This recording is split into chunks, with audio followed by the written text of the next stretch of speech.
kwamba shughuli za biashara katika mji wa Wote, kaunti ya Makueni, zilisimama kwa muda, wakazi wakifika kushuhudia sinema ya bure ya wapenzi waliokuwa wamekwamiana katika chumba kimoja cha kulala.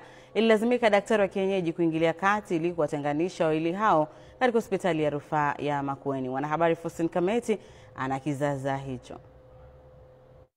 Hiki kilisimamisha biashara katika mji wa Wote, wakazi wakiacha biashara zao kuja kushuhudia sinema hii.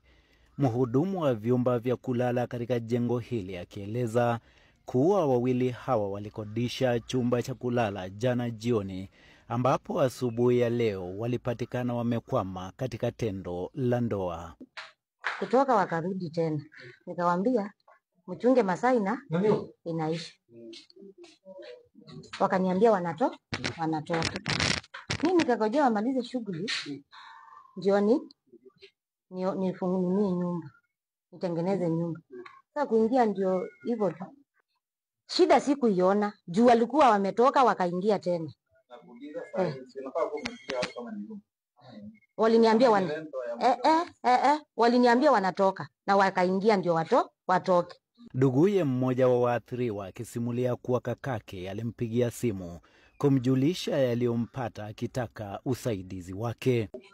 Aniambia kuna maneno imefanyika. Nikijaribu kumuuliza ni maneno gani, aniambii. Lakini akaniambia kumekuwa ni kubaya, nikuje nimuokoe. Na nikakuja, nimefika ndio. Nikaonyeshwa ni wako mlango namba 5. Nimegonga mlango, nikabisha, hakuna mtu anafungua. Sasa nikabidi nikasukuma mlango, kumbe hawakuwa wamefunga.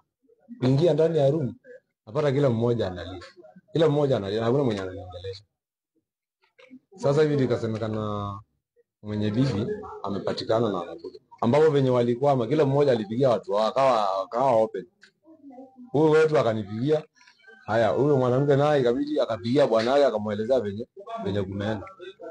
Sasa sinasikia bwana ako hapa ndio wabebe, apeleke kwa daktari, aende afanye ile maneno yake yenye alifanya.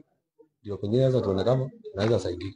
Daktari wa kienyeji Mama Kawesi alifika katika hospitali ya rufaa ya Makueni, ambapo anasema alitumia nguvu za kienyeji kutenganisha wawili hao, shughuli ambayo ilitatiza kwa muda huduma ya matibabu katika hospitali hii. Ilibidi maafisa wa polisi kuingilia kati, huku umati mkubwa wa wakazi ukipiga kambi nje ya hospitali hii wakitaka kujionea sinema hii ya bure.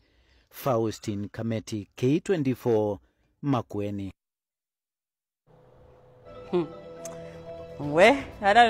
Sijui nisemeje. Lakini mtazamaji, ndo hali halisi yaliyoshuhudiwa huko Ukambani jamani. Maswali ni mengi, majibu ndo kidogo hatuna. Lakini kwa taarifa hiyo tunachukua mapumziko mafupi.